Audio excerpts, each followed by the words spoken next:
اللهم صل على سيدنا ومولانا محمد صاحب التاج والمعراج والبراق والعلم دافع البلاء والوباء والقحط والمرض والألم. اسمه مكتوب مرفوع مشفوع منقوش في اللوح والقلم. سيد العرب والعجم اسمه مقدس معطر مطهر منور في البيت والحرم. شمس الضحى بدر الدجى صدر العلا نور الهدى كهف الورى مصباح الظلم. جميل الشيم شفيع الأمم صاحب الجود والكرم. والله عاصمه وجبريل خادمه والبراك مركبه والمعراج سفره. وفوق سدرة المنتهى مقامه وقاب قوسين مطلوبه والمطلوب مقصوده والمقصود موجود. سيد المرسلين خاتم النبيين شفيع المذنبين أنيس الغريبين رحمة للعالمين. راحة العاشقين مراد المشتاقين شمس العارفين سراج السالكين مصباح المقربين. محب الفقراء والغرباء واليتامى والمساكين. سيد الثقلين نبي الحرمين إمام القبلتين وسيلتنا في الدارين. صاحب قاب قوسين محبوب رب المشرقين ورب المغربين. جد الحسن والحسين مولانا ومولى الثقلين. سيدنا أبي القاسم محمد بن عبد الله نور من نور الله. يا أيها المشتاقون بنور جماله بلغ العلا بكماله كشف الدجى بجماله حصلت جميع خصاله. صلوا عليه وآله وأصحابه وسلموا تسليما.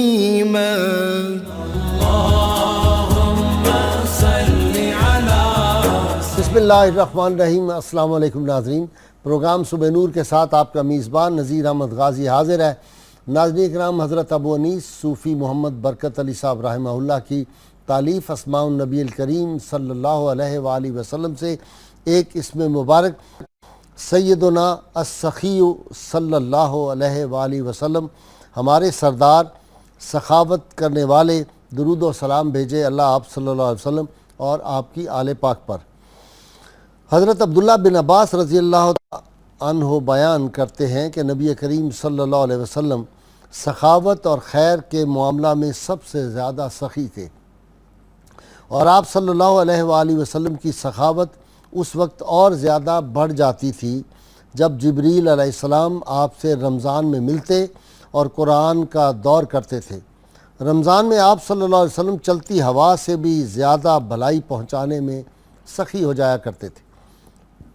روایات میں آتا ہے کہ رسول اللہ صلی اللہ علیہ وسلم نے ارشاد فرمایا، جو شخص کسی مسلمان کو ضرورت کے وقت کپڑا پہنائے گا اللہ تعالیٰ اس کو جنت کے سبز لباس پہنائے گا. جو شخص کسی مسلمان کو بھوک کی حالت میں کچھ کھلائے گا اللہ تعالیٰ اس کو جنت کے پھل کھلائے گا۔ جو شخص کسی مسلمان کو پیاس کی حالت میں پانی پلائے گا اللہ تعالیٰ اس کو جنت کی ایسی شراب پلائے گا جس پر مہر لگی ہوئی ہوگی۔ ناظرین کرام، رمضان المبارک رحمتوں کا مہینہ، برکتوں کا مہینہ، سعادتوں کا مہینہ، یہ وہ مہینہ ہے جس میں اللہ تعالیٰ کی رحمتیں تیز بارش کی طرح جھوم جھوم کر آتی ہیں۔ صرف ہمیں اپنا کشکول گدائی، ہمیں اپنے دامن کو پھیلانا ہے، ہمیں اپنے جو مانگنے کا طریقہ ہے وہ ہمیں سیکھنا چاہیے۔ اللہ تعالیٰ کی رحمتیں، برکتیں اور رزق اس ماہ میں بے پناہ تقسیم کیا جاتا ہے۔ یہ سخاوت کرنے کا مہینہ ہے، یہ اثار کا مہینہ ہے، یہ وفا کا مہینہ ہے۔ رمضان پاک کی ان مبارک ساعتوں میں قرآن حکیم کی ایک آیہ مبارک ہے، وَأَمَّا السَّائِلَ فَلَا تَنْهَرْ، اور سوالی کو نہ جھڑکیے۔ اس پہ آج ہم گفتگو کریں گے، سخاوت کیا ہے، سوالی کا سوال کس طرح پورا کرنے چاہیے، اپنے مسلمان بھائیوں کی مدد کس طرح کرنی چاہیے، غربت کا خاتمہ ایک اسلامی معاشرے میں جو ہے اس کو ختم کرنا کتنا ضروری ہے۔ ناظرین کرام، یہاں میں بہت ادب سے عرض کر دوں کہ اسلامی معاشرے میں غریبوں کو ختم نہیں کیا جاتا، غربت کو ختم کیا جاتا ہے۔ ہمارے ہاں یہ تصور غلط عام طور پہ ہے کہ اگر غریبوں کو ختم کر دیا جائے، ان کو اچھا پانی نہ پلایا جائے، ان کو صاف پانی نہ میسر ہو، ان کو اچھی خوراک، ملاوٹ شدہ خوراک دی جائے تو آہستہ آہستہ غریب بیمار ہوں گے اور ختم ہو جائیں گے تو معاشرہ خوشحال ہو جائے گا۔ یہ بات نہیں ہے۔ ان غرباء کی وجہ سے رحمت عالمین صلی اللہ علیہ وسلم فرمایا، عمرہ خیال کرو ان غریبوں مفلوق الحال لوگوں کی وجہ سے تمہیں رزق دیا جاتا ہے۔ اور سیدنا علی المرتضیٰ شیر خدا فرماتے تھے، اگر مجھے غربت انسانی شکل میں مل جائے تو میں اس کو قتل کر دوں۔ آج سخاوت کے حوالے سے ہم بات کریں گے۔ میرے ساتھ شریک گفتگو ہیں نوجوان اسکالر پروفیسر بشارت صدیق ہزاروی۔ بشارت، بہت شکریہ آپ تشریف لائے۔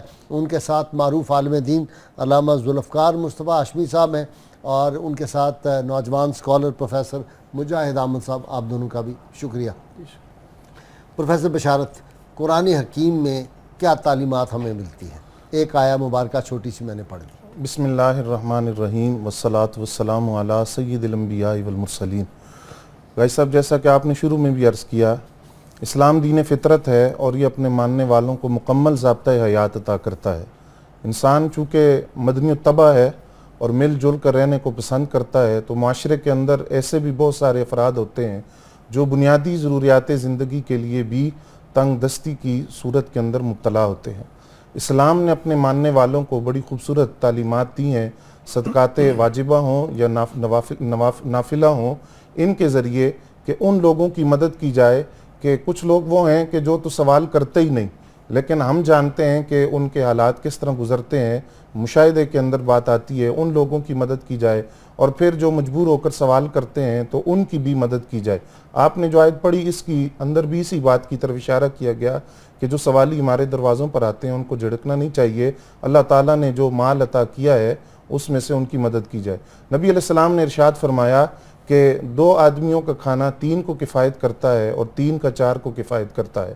بات احساس کی ہے کہ ایک انسان کے پاس 2 آدمیوں کا کھانا ہے، کوئی ضرورت مند بھوکا موجود ہے تو وہ اگر اس کو ساتھ شامل کر لے تو اس کے اس ایثار کی وجہ سے، ہمدردی کی وجہ سے وہ 2 آدمیوں کا کھانا 3 کو بھی کفایت کر جائے گا، اللہ تعالیٰ اس میں برکت ڈالے گا، 3 کا 4 کو کفایت کر جاتا ہے۔ پھر نبی علیہ السلام نے مختلف احادیث مبارکہ کے اندر اپنے اقوال کے ذریعے بھی اور احادیث میں حضور صلی اللہ علیہ وسلم کے افعال، صحابہ کرام کے حوالہ سے بہت سارے واقعات اور مثالیں موجود ہیں جہاں ایثار کیسا مظاہرہ کیا، سخاوت کیسا مظاہرہ کیا کہ سوالی جولی بھر کر ان کے دروازے سے گیا۔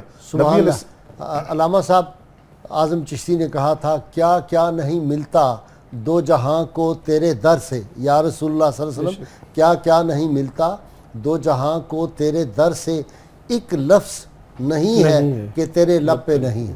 کیا معمولات رہتے تھے نبی عالمین صلی اللہ علیہ وسلم کے اور صحابہ کرام کے رمضان پاک میں؟ بسم اللہ الرحمن الرحیم، الصلاۃ والسلام علیکہ یا سیدی یا رسول اللہ۔ غازی صاحب، رمضان پاک کے ساتھ تو میں سمجھتا ہوں کہ اس کو مخصوص کرنا حضور علیہ السلام کی تعلیمات مقدسہ کو ایک گوشے میں بند کرنے کے مطابق ہے۔ جی ہاں، نبی عالمین صلی اللہ تعالیٰ علیہ وسلم تو پوری آپ کی حیات طیبہ جو ہے وہ سخاوت کا مطلب ایک مظہر نظر آتی ہے. دریائے سخاوت 12 مہینے جاری رہتا تھا، حالہ میں جاری رہتا. قطرہ مانگے جو کوئی اسے دریا دے دے والی صورتحال تھی. اور پیارے کریم آقا صلی اللہ تعالیٰ علیہ وسلم کا ایک واقعہ یہاں پر میں بیان کرنا چاہوں گا جس سے مطلب صورتحال بڑی واضح ہو جائے گی. آپ نماز پڑھا کے فارغ ہوئے، صحابہ کرام ابھی صفوں میں موجود ہیں، اور حضور صلی اللہ علیہ وسلم فوراً صحابہ کرام کے صفوں کو چیرتے ہوئے، حدیث پاک میں آتا ہے کہ صحابہ کے کندھوں پر ہاتھ رکھتے ہوئے آپ اٹھ کے اپنے کاشانہ اقدس میں تشریف لے کے جاتے ہیں اور کچھ دیر کے بعد واپس آ کے بیٹھ جاتے ہیں. تو صحابہ کرام مضطرب ہیں کہ کیا وجہ ہے کہ اتنی ایمرجنسی میں حضور صلی اللہ علیہ وسلم کیسے اٹھ کے چلے گئے. تو آپ جب واپس تشریف لاتے ہیں تو صحابہ کرام سوال کرتے ہیں رسول اللہ کیا معاملہ ہوا. حضور صلی اللہ علیہ وسلم فرماتے ہیں کہ گھر میں تھوڑا سا کسی نے سونا دیا تھا تو وہ میرے گھر میں رکھا ہوا تھا. تو مجھے یہ خوف ہوا کہ مطلب کہیں ایسی حالت میں ہی میری موت واقع نہ ہو جائے کہ وہ میرے پاس رکھا رہے، میں اسے راہ خدا میں خرچ کر کے پھر واپس آ گیا ہوں. اتنی تاخیر، مطلب یہ آپ کی بڑی خوبصورت تعلیمات ہے کہ اتنی تاخیر بھی آپ نے برداشت نہیں فرمائی. اور حضرت اسماء رضی اللہ تعالی عنہا کو آپ بیان کرتے ہوئے فرماتے ہیں، نصیحت کرتے ہوئے کہ گن گن کے نہ رکھو، اس کو اللہ تعالیٰ کے راستے میں خرچ کرو. جب تم بغیر گنے خرچ کرو گی اللہ تعالیٰ بھی تمہیں بغیر گنے عطا فرمائے گا. علامہ صاحب مجھے یہ بتائیں نا، ذرا سمجھا دیں. آج کا ماڈرن ذہن وہ کہتے ہیں، جو سرمایہ دار ہیں وہ کہتے ہیں جی کہ 100 روپیہ ہو، اس میں سے 25 روپے خرچ کر دیں، 75 بچ گئے. تو 75 لاکھ روپیہ اگر زکوٰۃ نکلتی ہو تو اب اتنی زکوٰۃ 75 لاکھ یا کروڑوں اربوں میں جو نکل رہی ہے تو وہ تو پھر نقصان بڑا ہو جاتا ہے. زکوٰۃ کے بارے میں تو صرف ایک بات اگر ہمیں حضور صلی اللہ علیہ وسلم کی تعلیمات مقدسہ کے حوالے سے مطلب سمجھ میں آ جائے کہ پیارے کریم آقا صلی اللہ علیہ وسلم کا فرمان ہے کہ زکوٰۃ کا مال جس مال میں ملا رہتا ہے اس باقیہ مال کو بھی ہلاک کر دیتا ہے. اللہ، تو یہ کوئی برکت نہیں ہے کہ ہم اسے سمیٹ کے رکھیں گے، بلکہ وہ ہلاکت و بربادی دنیا میں بھی ہمارے لیے لاتا ہے. وہ کسی نہ کسی پریشانی اور مصیبت کا سبب بنتا ہے. حضور صلی اللہ علیہ وسلم نے فرمایا کہ اپنے مالوں کی زکوٰۃ ادا کرو کہ اس سے تمہارے مال مضبوط قلعوں میں بند ہو جاتے ہیں. اور اپنے مالوں کو اپنے رب تعالیٰ عز و جل کے پاس محفوظ کر دو، ان کی زکوٰۃ ادا کرو، اس میں سے خیرات کرو کہ بے شک اللہ تبارک و تعالیٰ کے ہاں سے تمہارا مال نہ آگ لگتی ہے، نہ چوری ہوتا ہے، نہ کوئی چھین کے لے کے جاتا ہے. تو انسان کا اپنا وہی ہے کہ جو اس نے اپنے رب کے پاس محفوظ کر دیا. اور کیا تو جو ہے وہ وراثت بن جائے گی اور اس پہ مطلب کہہ لیجیے کہ عیش کوئی کرے گا اور حساب کوئی دے گا. یہ تصور ہمیں سمجھ میں آنا چاہیے. اچھا، صحابہ کرام کا پروفیسر مجاہد معمول مبارک کیا تھا؟ مثلا میں نے دیکھا کہ حضرت عبداللہ بن عباس روز ایک اونٹ ذبح کرتے تھے اور اونٹ کا کتنا گوشت ہوتا ہے پکا کے لوگوں کو پھر کھلاتے تھے ڈیلی. یہ ان کا معمول رہا. بسم اللہ الرحمن الرحیم. سب سے پہلے حضرت سیدنا صدیق اکبر رضی اللہ تعالیٰ عنہ کا نمونہ دیکھ لیجئے کہ جب نبی کریم صلی اللہ تعالیٰ علیہ وسلم غزوہ تبوک کے لیے ترغیب دیتے ہیں صدقے کی اور سخاوت کی، تو سیدنا ابو بکر صدیق اپنا سارا مال نبی کریم صلی اللہ علیہ وسلم کے قدموں میں لا کر نچھاور کر دیتے ہیں. اور جب نبی کریم صلی اللہ علیہ وسلم پوچھتے ہیں کہ ابو بکر گھر میں کیا رکھا، تو کہتے ہیں گھر میں اللہ اور اس کے رسول کا نام چھوڑ آیا ہوں، یعنی اللہ اور اس کا رسول کافی ہے. پروانے کو شمع اور بلبل کو پھول بس، صدیق کے لیے ہے خدا کا رسول بس. اور سیدنا عمر فاروق رضی اللہ تعالیٰ عنہ اپنا آدھا مال نبی کریم صلی اللہ علیہ وسلم کی بارگاہ میں پیش کر دیتے ہیں. اور اسی طرح حضرت عثمان غنی کی سخاوت تو مشہور ہے. ایک چھوٹا سا واقعہ عرض کرتا ہوں کہ حضرت سیدنا عثمان غنی کے در دولت پر ایک شخص آیا اور دستک دینے لگا کہ اندر سے آواز آ رہی تھی کہ اے میری زوجہ، چراغ کی بتی زیادہ موٹی ہے، اس کو باریک کرو، موٹی بتی ہوگی تو تیل بھی زیادہ لگے گا. اس نے کہا کہ میں تو سوال لے کر آیا ہوں، حاضر ہوا ہوں، اور یہ چراغ کی چھوٹی اور موٹی بتی کے لیے اپنی زوجہ کو تنبیہ فرما رہے ہیں، یہ کیا دیں گے؟ بہرحال سوالی تھا، اس نے نوک کیا، دروازہ کھٹکھٹایا. حضرت سیدنا عثمان غنی باہر تشریف لائے. اس نے اپنا بتایا کہ مجھے بہت اشد ضرورت ہے. عثمان غنی رضی اللہ تعالیٰ عنہ اسے ساتھ لے گئے شہر کے باہر جہاں آپ کا مال تجارت تھا، اور اس کو کہا کہ اب تیری ضرورت پوری ہوئی یا نہیں. اللہ، وہ حیران اور ششدر رہ گیا. اس نے کہا کہ ایک طرف آپ چراغ کی بتی کو موٹی ہونے کی وجہ سے اپنی زوجہ کو تنبیہ کر رہے ہیں، اور ایک طرف سارا مال اللہ کے راستے میں دے دیں اور مجھے دے رہے ہیں. تو آپ نے فرمایا کہ زوجہ کو تنبیہ کرنے کا مقصد یہ تھا، حساب کا خدشہ تھا، حساب کا خطرہ تھا، حساب کا ڈر تھا، اور تمہیں عطا کرنے کا مقصد یہ ہے کہ اجر کی امید ہے. سبحان اللہ، سبحان. اچھا جی، کمال ہے. ویسے صحابہ کرام کو بالکل رغبت ہی نہیں تھی مال سے. صحابہ کرام کے ایثار اور سخاوت کے جب واقعات ہم پڑھتے ہیں تو انسانی عقل دنگ رہ جاتی ہے. قرآن مجید فرقان حمید میں ارشاد فرمایا رب العزت نے وَيُؤْثِرُونَ عَلَىٰ أَنفُسِهِمْ وَلَوْ كَانَ بِهِمْ خَصَاصَةٌ کہ وہ اپنے نفس پر ترجیح دیتے ہیں حالانکہ وہ خود ضرورت مند ہوتے ہیں. اب اس کا جو شان نزول ہے کہ نبی علیہ السلام کی بارگاہ کے اندر ایک مفلس شخص آیا, اس نے کھانا طلب کیا. سرکار دو عالم صلی اللہ علیہ وسلم نے حضرت عائشہ صدیقہ رضی اللہ تعالیٰ عنہ کو پیغام بھیجا تو جواب ملا کہ پانی کے سوا کچھ بھی نہیں ہے. دیگر ازواج مطہرات کے گھروں سے پتہ کیا تو پتہ چلا کہ کھانے کے لیے اس وقت کوئی چیز میسر نہیں ہے. تو سرکار دو عالم صلی اللہ علیہ وسلم نے فرمایا کہ کون صحابی ہے جو آج اس اللہ کے مہمان کو اپنے گھر لے جائے گا اور اس کی خدمت کرے. تو حضرت ابو طلحہ رضی اللہ تعالیٰ عنہ نے عرض کیا حضور صلی اللہ علیہ وسلم سے کہ آپ مجھے اجازت دیں میں ان کو اپنے گھر لے جاتا ہوں. اب وہ اپنے گھر لے گئے اور انہوں نے اپنی زوجہ حضرت ام سلیم سے پوچھا کہ گھر میں کھانے کے لیے, تو انہوں نے عرض کیا کہ اتنا ہے جو بچوں کو کفایت کرے گا, بچوں کے لیے کافی ہوگا. تو آپ نے فرمایا بچوں کو سلا دو, رسول اللہ صلی اللہ علیہ وسلم کا مہمان ہے, یہ خالی نہیں جانا چاہیے, بچے بھوکے سو جائیں. اب بچے بھوکے سو گئے اور کیا ہوا کہ حضرت ابو طلحہ اور حضرت ام سلیم جب وہ کھانا لائے تو وہ مہمان کے لیے ہی تھا. تو آپ نے فرمایا کہ تم چراغ درست کرنے کے بہانے اٹھنا اور چراغ بجھا دینا, ہم پلیٹوں کو آپس میں کھٹکھٹاتے رہیں گے, مہمان یہ سمجھے گا کہ ہم اس کے ساتھ مل کر کھانا کھا رہے ہیں. اب یہ واقعہ ہو گیا. اب جب صبح وہ سرکار کی بارگاہ میں آئے تو نبی علیہ السلام تو دلوں کا حال جانتے ہیں اور جانتے تھے. جب سرکار کی بارگاہ میں آئے تو حضور صلی اللہ علیہ وسلم نے فرمایا ابو طلحہ رات تم نے جو اپنے مہمان کے ساتھ کیا اللہ بہت خوش ہوا. اور جبریل تو یہ قرآن مجید کی آیت لے کر آئے وَيُؤْثِرُونَ عَلَىٰ أَنفُسِهِمْ وَلَوْ كَانَ بِهِمْ خَصَاصَةٌ کہ یہ دوسروں کو ترجیح دیتے ہیں حالانکہ خود بھی ضرورت مند ہوتے ہیں. تو یہ ایثار کیسا عملی مظاہرہ اس بارگاہ کے اندر. نبی علیہ السلام نے قبیلہ اشعری جو تھا ان کی بڑی تعریف کی اور حضور صلی اللہ علیہ وسلم نے فرمایا کہ یہ مجھ سے ہیں اور میں ان سے ہوں. وجہ کیا تھی؟ آپ نے فرمایا کہ ان کی یہ عادت مجھے بڑی پسند ہے کہ جب جنگ کے اندر ان کا زادہ راہ ختم ہو جاتا ہے یا مدینہ کے اندر جو ان کے اہل و عیال ہیں ان کے پاس کھانے کے لیے کوئی چیز نہیں رہتی تو ان کی ایک بڑی اچھی عادت ہے کہ جس کے پاس جو ہوتا ہے وہ چادر پر اکٹھا کر دیتا ہے, اور چادر پر اکٹھا کرنے کے بعد یہ پورا قبیلہ برابر برابر سب افراد آپس میں تقسیم کر لیتے ہیں. یہ نہیں دیکھتے کہ کس نے کتنا رکھا تھا, کس نے زیادہ رکھا, کس نے تھوڑا رکھا. سرکار فرماتے ہیں ان کے اس ایثار کی وجہ سے میں کہتا ہوں یہ مجھ سے ہیں اور میں ان سے ہوں. واہ سبحان. آج بھی کوئی اگر اللہ کی راہ میں اسی طرح خرچ کرے اور اسی طرح خان آپس میں اتفاق و اتحاد سے رہے تو وہ برکات ملیں گی نہیں ان کو؟ بے شک ملیں گی. یہ تو قرآن و سنت کی غیر واضح تعلیمات ہیں. اللہ تبارک و تعالیٰ سورہ بقرہ میں مفہوم آیت مبارکہ ہے کہ جو لوگ اللہ تعالیٰ کے راستے میں خرچ کرتے ہیں ان کی مثال اس طرح سے ہے کہ جیسے ایک دانہ جو ہے وہ بویا جاتا ہے اور اس سے جو ہے وہ بالیاں نکلتی ہیں, اس سے اس کو اللہ تعالیٰ 700 گنا تک بڑھا دیتا ہے اور جس کو اللہ تعالیٰ چاہے اس سے زیادہ عطا فرمائے. تو یہ اچھا رمضان میں ہمارے جو تاجر حضرات ہیں اللہ ماشاءاللہ وہ بھی یہ سمجھتے ہیں کہ بڑی برکات ہے رمضان کی, وہ قیمتوں کو بڑھا دیتے ہیں, بہت زیادہ کر دیتے ہیں قیمتوں کو, اشیاء کی قلت کر دیتے ہیں تو مہنگی ہوتی ہیں تو ان کو زیادہ انکم ہوتی ہے تو وہ کہتے ہیں رمضان کی برکتیں حاصل ہوئی. یہ درست ہے؟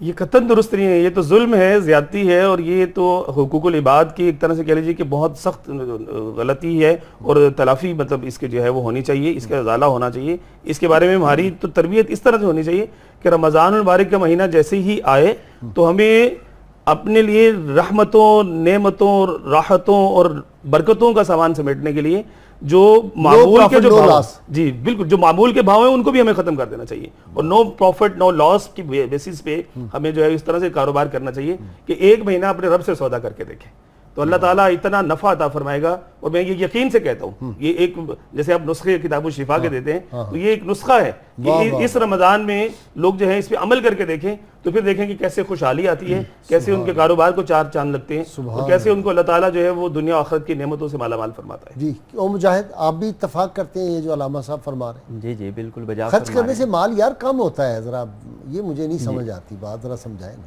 اصل میں بات یہ ہے کہ ہمارے ہاں یہ تصور پایا جاتا ہے کہ خرچ کریں گے تو مال کم ہو جائے گا, جو بالکل غلط ہے.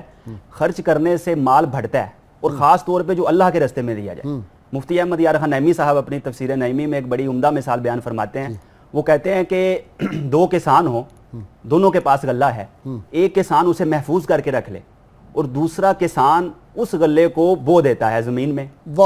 تو وہ کہتے ہیں کہ جس کسان نے اسے محفوظ کر کے رکھ لیا وہ کسان کے بچے کھا جائیں گے, کسان کے گھر والے کھا جائیں گے, ختم ہو جائے, حشرات الارض کھا جائیں گے, کوئی اور آفت بلا پڑ جائے گی وہ ختم ہو جائے گا. لیکن جس کسان نے اسے خرچ کر دیا زمین میں وہ بڑھوتری ہو گئی اور پہلے سے بھی زیادہ غلہ ہوگا. سبحان اور اسی بات کو قرآن کریم نے بیان فرمایا کہ مثل الذین ینفقون اموالہم فی سبیل اللہ کمثل حبہ، اس کی مثال ایک دانے کی ہے جو اللہ کے راستے میں لوگ خرچ کرتے ہیں. ان کے مال کی مثال کہ فی کل سنبلۃ مئۃ حبہ انبتت سبع سنابل، دانے نے 7 بالیاں اگائیں، فی کل سنبلۃ مئۃ حبہ، ہر بالی میں 100 دانے ہیں. یعنی یہ 700 گنا تک اللہ تعالیٰ بڑھا کر اجر دیتا ہے.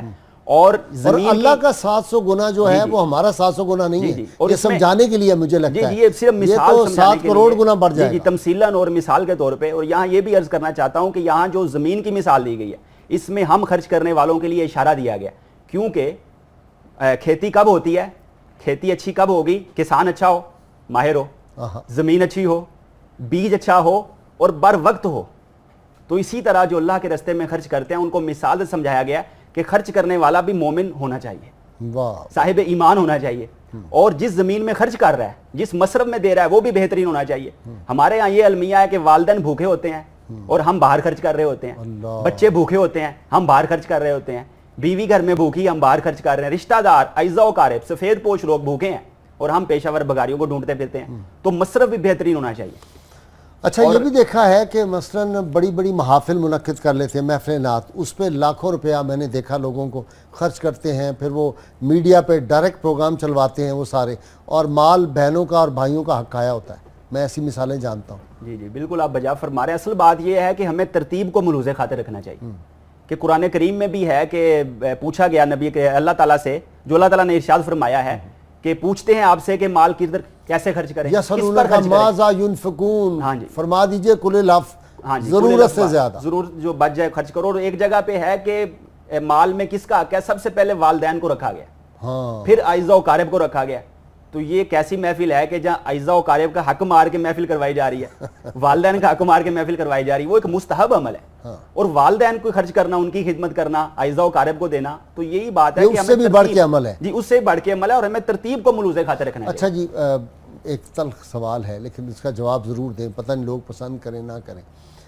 محافل پہ ہم نعت خانوں کو 7-7 لاکھ روپیہ، میں نے 8 لاکھ کا لوگوں کو بتاتے ہیں، میں نے دیکھا لوگ میں نے اتنے لاکھ دے کے فلاں کو بلایا ہے. ہمسایہ بھی بھوکا ہے، اپنے والدین بھی جو ہیں وہ ترس رہے ہیں، اپنے عزیز و اقارب غریب جو ہیں بیٹھے ہوئے ہیں، تو اس کا ثواب ملے گا؟ جی بالکل، جیسے دیکھیں پروفیسر مجاہد صاحب نے بھی اس کی طرف اشارہ کیا ہے کہ حقوق العباد کا جو معاملہ ہے وہ بڑا سخت معاملہ ہے. یعنی حقوق اللہ اور حقوق العباد 2 چیزیں ہیں، اور حقوق اللہ کے بارے میں ہم جانتے ہیں کہ اللہ تعالیٰ اپنا حق چاہے گا تو معاف فرما دے گا، لیکن حقوق العباد وہ ہیں کہ جب تک وہ بندہ معاف نہ کرے جس کی حق تلفی ہم نے کی ہے تو اللہ رب العزت بھی معاف نہیں فرمائے گا. تو حقوق العباد کا معاملہ بڑا سخت ہے. ایسی محافل جہاں لاکھوں روپیہ خرچ کیا جاتا ہے اور وہ محافل منعقد کرنے والے جن کے پڑوس کے اندر بھوک ہو، افلاس ہو، غربت ہو، یقیناً ایسی محافل اللہ تعالیٰ کی بارگاہ کے اندر ایک ریاکاری اور دکھاوے کی صورت میں جائیں گی، اور ان کا کوئی فائدہ بظاہر ہمیں نظر نہیں آتا کہ اگر ان کے اندر اخلاص نہیں ہے اور ریاکاری کی بنیاد پر، شہر اور نمود و نمائش کی بنیاد پر اگر ایسا کیا جائے. نبی علیہ السلام نے رمضان کے بارے میں فرمایا شہر المواسات، یہ غمخواری کا مہینہ ہے. انسان جب بھوک اور پیاس کو برداشت کرتا ہے تو اسے اس بات کا احساس ہوتا ہے کہ جس طرح آج میں بھوکا ہوں، پیاسا ہوں. کچھ لوگ وہ بھی ہیں جو سارا سال بھوکا اور پیاسا رہتے ہیں اور ان کے پاس اتنے بھی نہیں کہ وہ اپنی بھوک اور پیاس کا مداوع کر سکیں. غازی صاحب ایک تاریخ اسلام کے اندر ایسی مثالیں ہیں. یہ مثالیں میں آپ سے سنتا ہوں. مجھے بریک لینی ہے پروفیسر بشارت. ناظرین کرام، مختصر سی بریک، اور رمضان پاک کی مبارک ساعتوں میں یہ وہ تعلیمات ہیں، یہ وہ واقعات ہیں جن سے ہمیں روشنی ملتی ہے، اور اگر ہم اس پہ عمل کریں تو یقیناً اللہ تعالیٰ اتنی برکتیں دے گا جو ہمارے تصور سے بھی ماوراء ہیں. ہمارے ساتھ رہیے گا.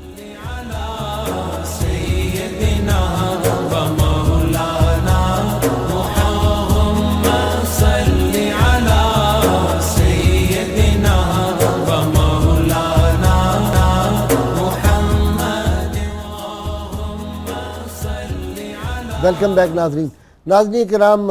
صحابہ کرام کا معمول مبارک یہ تھا، چونکہ نبی کریم صلی اللہ علیہ وسلم کے تربیت یافتہ تھے، وہ صرف انسانوں کے ساتھ ہی نہیں، اپنے بھائیوں کے ساتھ ہی نہیں، مسلمانوں کے ساتھ ہی نہیں، غیر مسلموں سے اور حتیٰ کہ جانوروں تک سے ان کا سلوک اتنا سخاوت کا ہوتا تھا، کیونکہ ان کو یقین تھا کہ جو وہ مخلوق کی خدمت کریں گے خالق دیکھ رہا ہے، اللہ تعالیٰ ان کو برکت دے گا۔ امام حسن علیہ السلام تشریف لے جا رہے ہیں، آپ ایک باغ سے گزرتے ہیں، دیکھتے ہیں کہ غلام پھٹے پرانے کپڑے پہنے ہوئے وہاں بیٹھا ہے اور ایک کتا ساتھ ہے۔ ایک لقمہ وہ غلام خود اپنے منہ میں ڈالتا ہے اور ایک لقمہ جو ہے وہ کتے کو دے دیتا ہے۔ تو امام حسن علیہ السلام اس کے پاس گئے، آپ نے کہا کہ یہ تم کیا کر رہے ہو کہ تم تھوڑا سا اس کو ڈال سکتے تھے، تم ایک لقمہ خود لیتے ہو، ایک اس کو دیتے ہو۔ تو اس نے عرض کیا یا امام یہ اللہ کی مخلوق ہے اور یہ بھوکا ہے، مجھ سے توقع رکھ کے آیا ہے، تو مجھے شرم آتی ہے کہ اللہ کی مخلوق میرے پاس آئے ضرورت مند ہو اور میں اس کو مایوس کر کے واپس لوٹا دوں۔ امام حسن اسی وقت اٹھے اور آپ نے پتہ کیا، پوچھا تمہارا یہ جو باغ ہے اس کا مالک کون ہے؟ اسے نام بتایا، آپ اس کے ہاں تشریف لے گئے، جاتے اس سے پوچھا کہ یہ باغ میں خریدنا چاہتا ہوں۔ اس نے کہا جی یہ باغ اتنے میں بیچتا ہوں۔ آپ نے باغ بھی خرید دیا اور ساتھ آپ نے غلام کا کہا اس کو بھی خریدنا چاہتا ہوں، وہ غلام بھی خرید لیا۔ واپس تشریف لائے اور آ کر آپ نے فرمایا اس غلام سے کہ یہ باغ بھی میں تمہیں دیتا ہوں اور تمہیں آج سے آزاد کرتا ہوں۔ جب اس نے یہ سنا اس کی آنکھوں میں آنسو آ گئے۔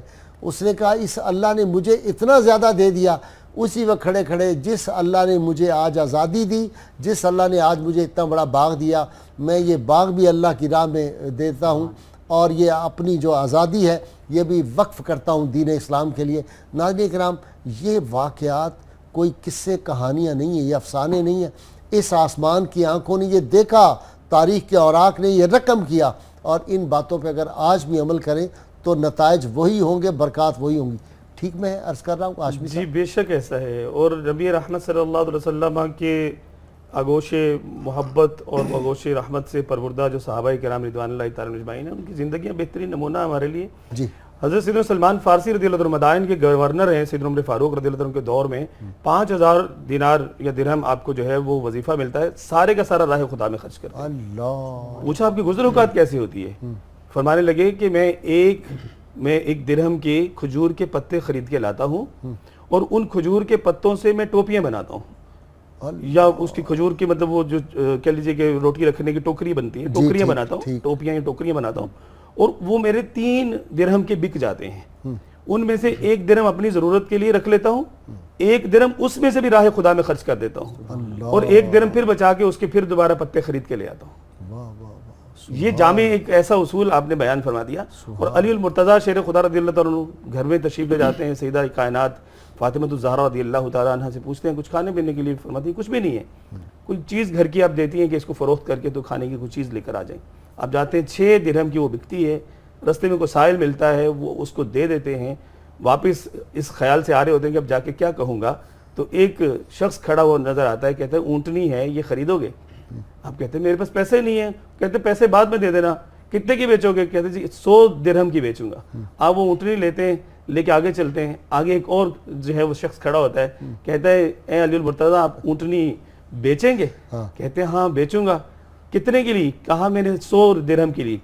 فرمایا کہ عرض کیا کہ آپ اس کو کچھ منافع لے کے 160 کی مجھے بیچ دیں۔ انہوں نے کہا ٹھیک ہے 160 کی تم لینا چاہتے ہو میں تمہیں بیچ دیتا ہوں۔ آپ نے اس کو 160 کی دی، آگے وہی دوسرا شخص جس سے آپ نے ادھار میں لی تھی وہ کھڑا ہے کہ اونٹنی کدھر گئی؟ کہا میں نے بیچ دی۔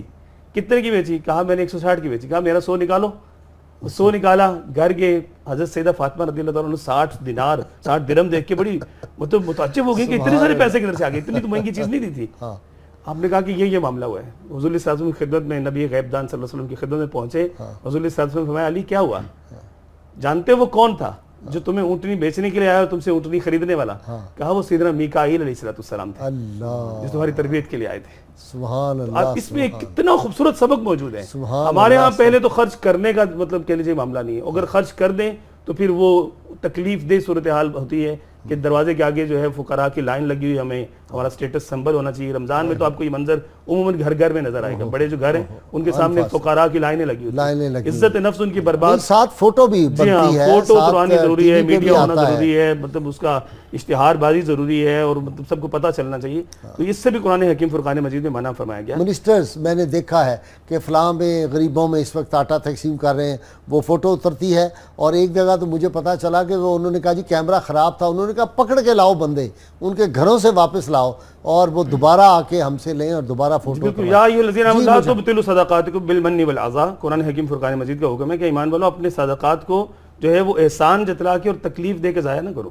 یہ نہیں کہ میں اس کی بیٹی کی شادی میں نے کروائی, اس کا خرچ میں پورا کرتا رہا ہوں, اس کو میں نے نوکری لگوایا فلاں, یہ نیکیاں کر کے ان کو برباد کرنے کا جو معاملہ ہے نا, یہ بھی بڑا مطلب قابل غور ہے. جی پروفیسر مجاہد, اولیاء کرام نے بھی اس پہ بہت عمل کیا ہے, اولیاء کی تاریخ میں بھی ایسے واقعات ملتے ہیں. جی ایک اللہ کے برگزیدہ ولی گزرے ابو سہل سالوکی علیہ رحمہ, وہ جب سخاوت کرتے تھے لوگوں کو دیا کرتے تھے تو زمین پہ رکھ دیتے. فقیر آتا, سائل آتا, اٹھا لیتا. پوچھا گیا کہ یہ کیا آپ کا طریقہ ہے کہ زمین پہ رکھ دیتے ہیں, سائل کو خود کیوں نہیں دیتے؟ فرمایا خود اس لیے نہیں دیتا کہ اس پیسے کی اتنی قدر نہیں ہے کہ میرا ہاتھ اوپر اور سائل کا ہاتھ نیچے ہو. اللہ, یعنی عزت نفس ان کی مجروح نہیں کیا کرتے تھے سائلین کی. واہ واہ واہ. اور یہ اللہ رب العزت کی صفت جود و کرم کے مظہر ہونے کی دلیل ہے صوفیہ کرام کے. اچھا, اہل بیت اطہار میں سے بعض کا معمول مبارک یہ تھا کہ وہ جب کسی کو سائل کو دیتے کوئی خیرات تو یوں کر کے ہاتھ دیتے, وہ اس طرح نہیں دیتے, اس طرح کر کے پیش کرتے تاکہ عزت نفس مجروح نہ کہ اس کا ہاتھ اوپر رہے. جی جی بالکل. اور اللہ تعالیٰ کا اسلوب جود و کرم کیا ہے کہ حائل کیا ابر کو دکھا کر نہ دیا, اسباب کی آڑ دی اٹھا کر نہ دیا. کتنا ہے اسے مانگنے والے کا لحاظ جو جس کو دیا سامنے آ کر نہ دیا. سبحان. تو اللہ تعالیٰ کا یہ جو اسلوب ہے یہ اپنایا صوفیہ کرام نے, اور یہی ہمیں اپنانے کا حکم دیا گیا. حضرت امام حسن بن علی رضی اللہ تعالیٰ عنہ کے پاس ایک سائل آیا, اس نے کہا 400 درہم چاندی مجھ پہ قرض ہے, مجھے عطا کیجئے. آپ نے اسے عطا کر دی اور روتے ہوئے گھر آئے. کشف المحجوب میں حضرت داتا صاحب لکھتے ہیں روتے ہوئے گھر آئے, اور لوگوں نے پوچھا کہ رونے کا سبب کیا ہے, سائل کو دے بھی دیا. فرمایا روتا اس لیے ہوں کہ میں نے اسے سوال کرنے کی زحمت کیوں دی. اللہ, اس کا مطلب ہے ہمیں خیال رکھنا پڑے گا ہمارے محلے قرب و جوار میں کون کون ضرورت مند ہے. یہ ہماری ذمہ داری ہے کہ ہمیں معلوم ہو, ہمیں پتا ہو کہ کون سائل, کون ضرورت مند ہے اور کس کو ضرورت ہے. اور کئی سفید پوش لوگ جو سوال نہیں کرتے ان کو ہم نہیں دیتے, اور ہم سوچتے رہتے ان کو لگتا ہے کہ نہیں لگتا. وہ ایک حدیث پاک بھی ہے نا کہ جس بستی میں کوئی رات کو بھوکا سویا وہ ساری بستی جو ہے وہ عذاب کے نیچے ہے. جی, اللہ کی رحمت اس بستی سے اٹھا لی جاتی ہے. اصل میں جو بنیادی بات ہے وہ یہ ہے کہ صحابہ کرام کا بھی اور اولیاء کرام کا بھی جو نظریہ تھا وہ یہ تھا کہ مال بچتا وہی ہے جو رب کی بارگاہ میں پہنچ جاتا ہے, وہ بچ گیا اور وہ محفوظ ہو گیا. حضرت داؤد طائی رضی اللہ تعالیٰ اللہ کے بینک میں جمع کرا, بالکل وہ بچ گیا. اور یہ حدیث بھی ہے کہ حضرت عائشہ صدیقہ رضی اللہ تعالیٰ عنہا نے جب ایک جانور ذبح کیا گیا تو انہوں نے کہا جی یہ بچ گیا ہے, باقی تقسیم ہو گیا. تو سرکار نے فرمایا بچ وہ گیا جو اللہ کی بارگاہ میں پہنچ گیا, فقراء میں تقسیم ہو گیا. حضرت داؤد طائی رضی اللہ تعالیٰ عنہ آپ کے پاس کنیز تھی, ایک دن اس نے گوشت پکایا اور آپ کے سامنے رکھا, تو آپ کھانے لگے تو آپ نے فرمایا کہ وہ فلاں یتیم بچی ہے اس کو بلا کر لاؤ. تو وہ گوشت آپ نے, حالانکہ کافی دن بعد پکا تھا اور بہت عرصے بعد آپ کے سامنے وہ گوشت لایا گیا, آپ نے وہ یتیم بچی کو دیا. تو کنیز نے عرض کیا کہ اگر آپ کھا لیتے تو آج کافی عرصے بعد آپ یہ گوشت کھاتے. تو آپ نے فرمایا بات یہ ہے کہ میں اگر کھاتا تو تھوڑی دیر بعد یہ خاک میں مل جاتا, اس یتیم نے کھایا تو یہ وہاں پہنچ گیا جہاں یہ ہمیشہ کے لیے بچ جائے گا, یہ اللہ کے عرش پر پہنچ گیا. یہی صحابہ کرام کا نظریہ تھا.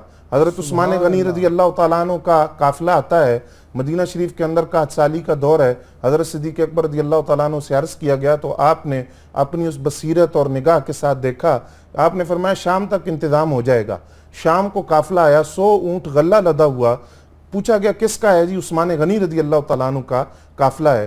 تاجر اکٹھے ہوئے, آپ سودا کریں برابر نفع.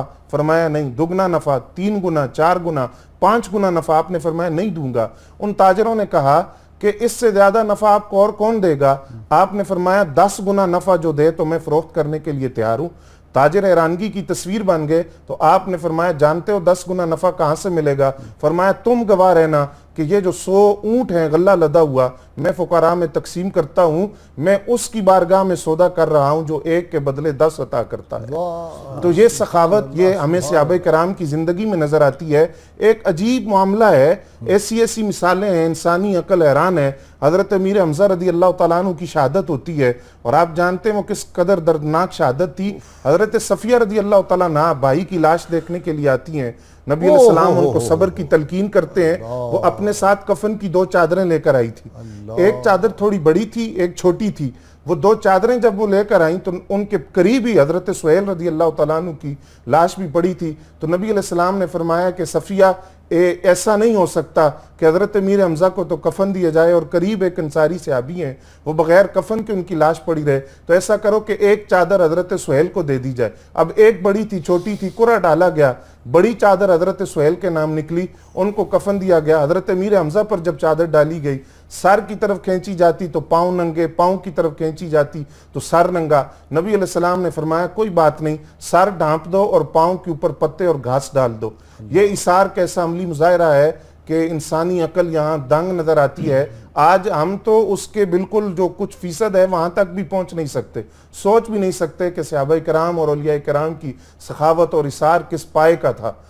حضرت سعید بن عامر رضی اللہ تعالیٰ عنہ ہیں, خمس کے گورنر ہیں, اور خمس سے وفد آتا ہے حضرت فاروق اعظم کی بارگاہ میں, امیر المومنین کی بارگاہ میں. آپ نے ان کو حکم دیا تھا کہ خمس کے جو فقراء ہیں ان کی فہرست بنا کر لیتے آنا. جب وہ فہرست آتی ہے تو ان ناموں کے اندر آپ پڑھتے جا رہے ہیں, نام آتا ہے سعید بن عامر کا, تو حضرت فاروق اعظم حیران ہوئے. آپ نے فرمایا یہ تو گورنر ہے خمس کے اور فقراء میں ان کا نام. تو لوگوں نے کہا اے امیر المومنین, اللہ کی قسم 2 وقت کا کھانا بھی ہمارے گورنر کے گھر میں نہیں ہوتا, ایک جوڑا کپڑوں کا ہے, جس دن دھوتے ہیں تو گھر سے نکلتے نہیں ہیں. تو آپ نے روئے اور زاروں کتار رونے کے بعد آپ نے خط لکھا, خط کے ساتھ کچھ دینار تھے جو آپ نے تھیلی کے اندر رکھے اور سلام بھیجا حضرت سعید بن عامر کو اور فرمایا کہ یہ آپ اپنی ضرورت میں لے آئیں. آپ حیران ہوں گے کہ وہ جب دینار پہنچتے ہیں تو حضرت سعید بن عامر نے ایک آہ نکالی اور رونے لگے. تو آپ کی زوجہ پوچھتی ہیں کیا ہوا, مسلمانوں کو شکست ہوئی؟ فرمایا نہیں, اس سے بھی بڑی مصیبت. پوچھا کیا امیر المومنین کا انتقال ہوا؟ فرمایا نہیں, اس سے بھی بڑی مصیبت. کہا کیا اس سے بڑی مصیبت ہو سکتی ہے؟ فرمایا میری آخرت کو برباد کرنے کے لیے دنیا میرے گھر میں داخل ہو گئی ان دیناروں کی صورت کے اندر. آپ نے فرمایا میری آخرت کو بچانے کے لیے میرے ساتھ تعاون کرو.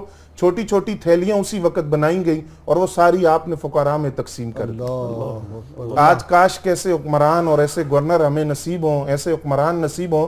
نبی علیہ السلام نے قیامت کی نشانیوں میں سے بتایا تھا کہ ایسے حکمران مسلط ہوں گے کہ جو نہ سنیں گے, نہ بولیں گے, نہ دیکھیں گے, نہ عوام کا درد کا انہیں احساس ہوگا, نہ عوام کی چیخیں ان تک پہنچیں گی. اور بالکل وہی صورتحال آج ہم دیکھ رہے ہیں. جی علامہ صاحب, سیدنا عبد القادر جیلانی سیدنا غوث اعظم فرماتے تھے کہ خیر کے کاموں میں سے میں نے سب سے بہتر پایا غرباء کو کھانا کھلانا, لوگوں کو کھانا کھلانا. یہ ان کی خدمت. جی ہاں, حضور صلی اللہ علیہ وسلم کی خدمت میں بھی یہ سوال پیش کیا گیا, حضور صلی اللہ علیہ وسلم کی سب سے افضل عمل کون سا ہے؟ تو حضور صلی اللہ علیہ وسلم نے فرمایا کہ افضل عمل فرض نمازوں کی جو ہے ادائیگی کے بعد سب سے افضل عمل جو ہے وہ بھوکے کو کھانا کھلانا ہے. وہ فرمایا کہ جو کسی سوختہ جگر, گرم جگر والے کو ٹھنڈا کرے اور اس کی پیاس اور بھوک کو بجائے, اللہ تعالیٰ اس کو جہنم کی آگ سے محفوظ فرما دے گا. تو اس کی بڑی جو ہے وہ بہت زیادہ اس کی فضیلت ہے. یہاں پر میں ایک اور بات مطلب پروگرام سے فائدہ اٹھاتے ہوئے عرض کروں گا کہ ہمارے ہاں جو یہ پیشہ ور بیکاریوں کو دینے کا معاملہ ہے, اس کے بارے میں حضرت سیدنا ابو ہریرہ رضی اللہ تعالیٰ عنہ سے مروی ایک حدیث پاک ملتی ہے. نبی رحمت صلی اللہ علیہ وسلم فرماتے ہیں کہ جس نے ضرورت کے بغیر دستے سوال دراز کیا تو اس کو جو کچھ بھی ملے گا وہ اس کے لیے جہنم کے انگارے ہیں. اور صرف 3 صورتیں آپ نے جواز کی بیان فرمائی کہ اگر کسی کے سامنے آپ سوال کر سکتے ہیں. اس میں یہ کہ کسی کا حق آپ پر ہے وہ آپ نے ادا کرنا ہے. دوسرے نمبر پر یہ کہ آپ کا مال سارے کا سارا تلف ہو گیا اور آپ کے پاس کچھ بھی گزر اوقات کے لیے بھی باقی نہیں رہا. اور تیسرے نمبر پر یہ کہ جس کے پاس 2 وقت کا کھانا بھی نہیں ہے صرف وہ سوال کر سکتا ہے. ہمارے ہاں جو مال کی بڑھوتی کے لیے سوال اور مطلب سارے پیشہ ور بیکاری, خاص طور پہ رمضان میں تو آپ دیکھیں کہ ایک فوج فوج ظفر موج ہے, ظفر موج کیا ہے اس کو کہیں گے, اور پھر وہ علاقے تقسیم کیے ہوتے ہیں, انہوں نے ان کے گروپس بنے ہوتے ہیں. بالکل, تو وہ جو ہے مطلب اصل حقدار کے پاس جو ہے وہ تو حق پہنچ ہی نہیں رہا. جو حضرت سیدنا زین العابدین رضی اللہ تعالیٰ عنہ فرماتے ہیں کہ جو اصل جو ہے مطلب محتاج وہ ہے کہ جو بغیر سوال کیے جس کا احتیاج کو پورا کیا جائے اور اس کا سوال تمہیں اس کی پیشانی پر لکھا ہوا نظر آئے, اس کے دستے سوال جو ہے وہ دراز نہ کرنا پڑے. ہمیں ایسے سائلین جو ان کو تلاش کر کے ان کی اشکشوئی کرنی چاہیے, ان کے جو ہے وہ گھروں کے چولہا جو ہے اس کو روشن کرنا چاہیے اور ان کی ضرورتوں کو پورا کرنا چاہیے. اچھا جی, ایک یہ بھی ہونا چاہیے ہمارے جو سرکاری ملازم ہیں, جس طرح فوج کے سپاہی ہوتے ہیں, جس طرح پولیس کے سپاہی ہیں, دیگر محکموں کے جو لوگ ہوتے ہیں, یہ جو چھوٹے درجے کے ہمارے ملازم ہوتے ہیں ابتدائی دور کے, ان کو بھی بہت اچھا رمضان پاک میں کھانا دینا. میں نے بعض محکمے ایسے دیکھے ہیں کہ رمضان پاک میں افسروں کو تو بہت اعلیٰ کھانا مل رہا ہوتا ہے اور جو ماتحت ہوتے ہیں ان کو اس درجے کا کھانا نہیں ملتا. تو اس کی بھی ہمیں احتیاط کرنی چاہیے. جی بالکل آپ بجا فرما رہے ہیں. اصل میں ماہ رمضان تو خاص طور پہ مساوات کا مہینہ ہے، سخاوت کے لیے اور مساوات کے لیے.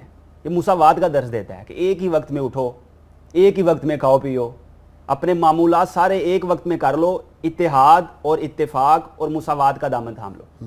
تو ماہ رمضان تو آتا ہے اس لیے، اور پھر اس لیے آتا ہے تاکہ غریبوں کے لیے انسان کے اندر ہمدردی کا احساس اجاگر کیا جائے.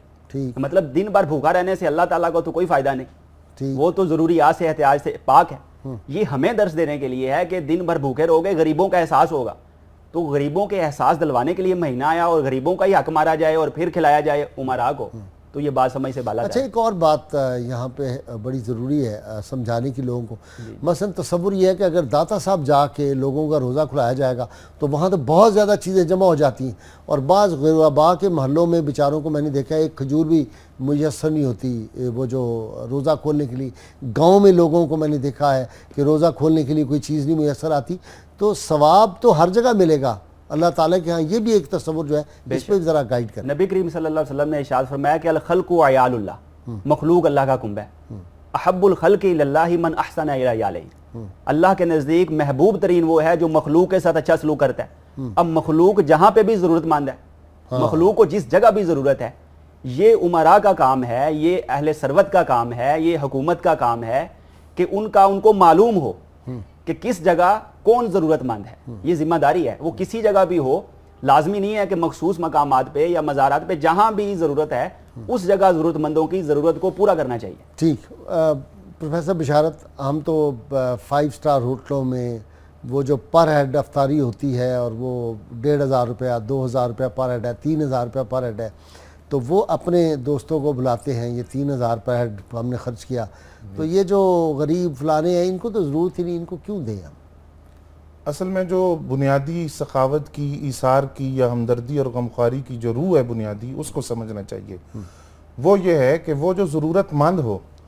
ہم دیکھیں نبی علیہ السلام کا وہ جو خطبہ ہے رمضان کے والے سے، ایک طویل خطبہ جو حضرت سلیمان فارسی رضی اللہ تعالیٰ عنہ جس کے راوی ہیں، اس میں بھی نبی علیہ السلام نے یہی ارشاد فرمایا کہ جو روزہ افطار کروانا ہے ضرورت مند کو جو دروازے پر آ جائے، تو اس میں صحابہ کرام نے یہ سوال کیا کہ مثلا کسی کے پاس کھجور نہیں، دودھ نہیں، تو آپ نے فرمایا پانی کے ذریعے بھی کروا دے تو ثواب کا مستحق ہو جائے گا.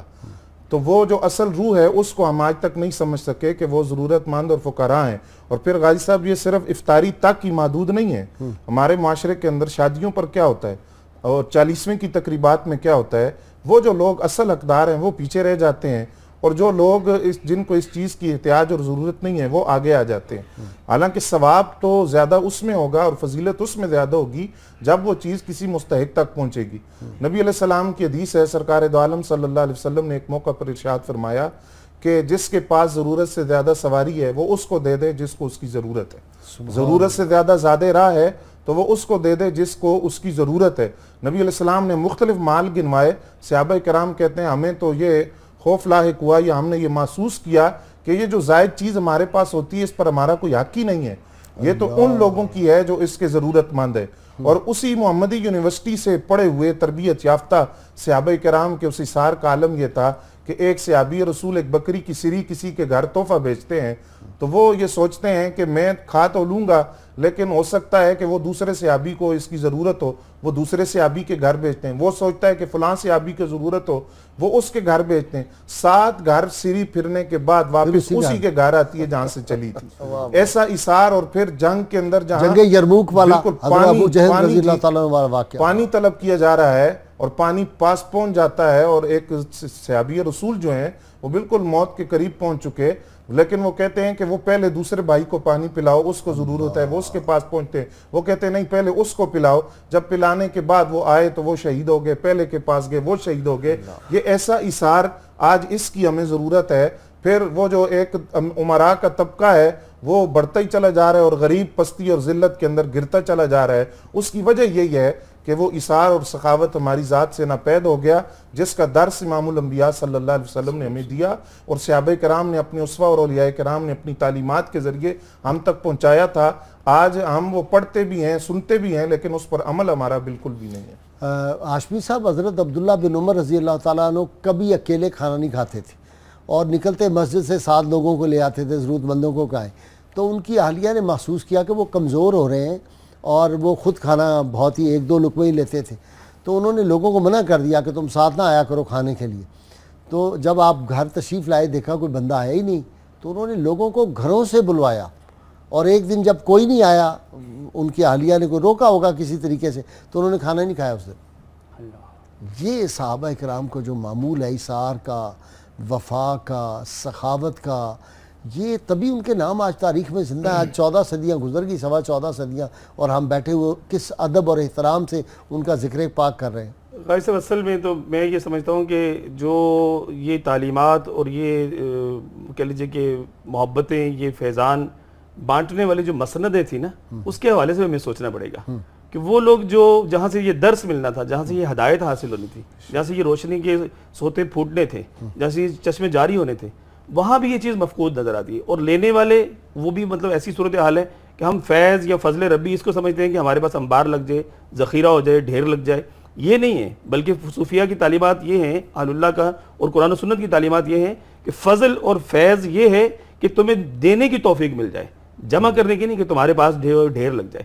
دینے کے آگے بانٹنے کی جو توفیق مل جائے تو یہ ہے. اور مہمان علامہ صاحب میں نے دیکھا ہے اپنی زندگی میں, کچھ میں نام نہیں لے سکتا, میرے بعض احباب میں ایسے لوگ شامل ہیں جو ہزاروں لوگوں کو افطاری کراتے ہیں, روز ان کے لیے غرباء کے لیے اہتمام کیا, انہوں نے کھانے کا نام لوں تو پھر وہ ناراض ہو جاتے ہیں. جو لوگ خرچ کرتے ہیں میں نے ان کو غریب ہوتے نہیں دیکھا, یہ تو بڑی جو اللہ کی راہ میں خرچ کرتے ہیں. جی بالکل, اللہ تعالیٰ کی ذات کے ساتھ تو یہ سودا جو ہے, مطلب اس کو جا بجا قرآن و سنت کی تعلیمات میں ہمیں آپ کے تجربے میں یہی بات آئی؟ یقیناً ایسا ہے. میں تو اکثر کہا کرتا ہوں کہ مطلب میں تو جب مجھے 10,000 کی ضرورت ہوتی ہے میں 1,000 دے دیتا ہوں, سبحان اللہ, جس کو ضرورت. اور مطلب اس میں پھر درجہ ضرور خیال رکھنا چاہیے. سب سے پہلے بہن بھائی ہیں, سبحان اللہ, سب سے پہلے مطلب آپ کے عزیز و قارب ہیں, سب سے پہلے پڑوسی ہیں. یہ نہیں کہ آپ جا کے پیر صاحب کے آستانے پہ 1,000 روپے پیش کر دیں اور بھائی آپ کا جو ہے وہ 2 وقت کی کھانے سے ترس رہا ہو. یہ بھی جو ہے وہ سبق ہمیں سیکھنے کی اور سمجھنے کی. ماں سب سے بڑا پیر ہے, ماں باپ سب سے بڑا پیر ہے, ان کی طرف توجہ نہیں اور پیر صاحب کی خدمت میں پہنچ جاتی ہے. اللہ ماشاءاللہ سب کی بات تو نہیں کر رہے, یہ کانسیپٹ ہمارے کلیئر ہونے چاہیے. نہیں ہے, ان کو کلیئر کرنا چاہیے. اور یہ بڑا خوبصورت ہمارا ذریعہ ہے جو مطلب الحمدللہ. وقت ہو گیا جی کتاب الشفا کا. آپ کا پروفیسر بشارت بہت شکریہ, علامہ صاحب آپ کا شکریہ, پروفیسر مجاہد آپ کا بھی شکریہ. انشاءاللہ تعالیٰ اب رمضان پاک میں یہ ہماری جو محفلیں یہ جاری رہیں گی. ناظرین کرام, کتاب الشفا سے نسخے کا وقت ہو گیا. وسعت رزق کا عمل, بہت لوگ بار بار پوچھتے ہیں. جو آدمی مالی تنگی کا شکار ہو وہ جمعہ کی نماز کا سلام پھیرنے کے بعد اپنی جگہ پر تشہد کی حالت میں ہی بیٹھا رہے اور دائیں بائیں مڑے اور دیکھے بغیر قبلہ رو بیٹھے 70 بار بسم اللہ الرحمن الرحیم الموتی هو اللہ پڑھ کر اللہ تعالیٰ سے رزق کی وسعت مانگے. انشاءاللہ اگلا جمعہ آنے سے پہلے اس کی مالی حالت بہتر ہو جائے گی. شرط یہ اول و آخر 11 مرتبہ کوئی بھی درود پاک جو آتا ہو. سیدنا علی مرتضیٰ شیر خدا کرم اللہ وجہ فرماتے ہیں بہترین صدقہ وہ ہے جو پوشیدہ اور مخفی ہو, اور اعلیٰ سخاوت وہ ہے جو کسی محتاج کے ساتھ ہو. ناظرین اکرام, اللہ کریم سے دعا ہے کہ وہ ہمیں رمضان پاک کی برکتوں رحمتوں کے جلو میں صدقہ خیرات کرنے کی توفیق عطا فرمائے, لوگوں کے ساتھ ہمدردی اور عطا کی توفیق عطا فرمائے, اور ہمارے رزق میں برکت فرمائے اور ہمیں رزق حلال عطا فرمائے. یہ بہت ضروری ہے, اس کی بہت کوشش کرنی چاہیے. ساری عبادات بیکار ہو جاتی ہیں اگر لقمہ حرام اندر گیا ہوا ہو, اور لقمہ حرام کے ساتھ ہی اگر سخاوت کی جائے اس کا بھی کوئی فائدہ نہیں. رشوت کے مال سے, لوٹے ہوئے مال سے, مہنگی چیزیں بیچنے سے, مسلمان بھائیوں کا مال لوٹنے سے اگر اس کے بعد کوئی سخاوت کرتا ہے تو اس کو کوئی فائدہ نہیں پہنچے گا. کل تک کے لیے اپنے میزبان نذیر احمد غازی کو اجازت دیجیے. اللہ کریم آپ کا حامی و ناصر.